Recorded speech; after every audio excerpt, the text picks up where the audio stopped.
Մարդիկ 500 հոգի ներկա էին, տեսնում են, հասկանում են, այսպես։ Դուք ասում եք, այսինքն եւ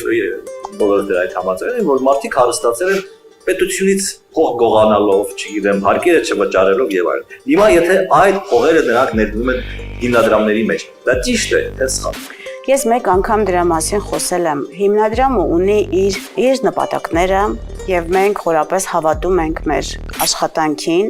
Մենք սիրով ենք անում այդ աշխատանքը եւ մենք դա անում ենք հանուն ինչ-որ բանի։ Եվ հիմնադրամին այդ աշխատանքը անելու համար պետք են ֆինանսական միջոցներ։ Ընդ որում շատ կարեւոր է, որովհետեւ կան բոլոր այդ մարդիկ կամ բիզնեսմենները կամ խոշոր ընկերությունները, ձեռնարկությունները ունեն բոլորը սոցիալական պարտավորություն։ Խնդիրը նրանց համար միայն հարստանալը չէ, բոլորը կարող են հարստանալ, բայց սոցիալական պարտավորությունը շատ կարևոր բան է, որ պետք է մարդիկ անպայման զգան իրենց վրա։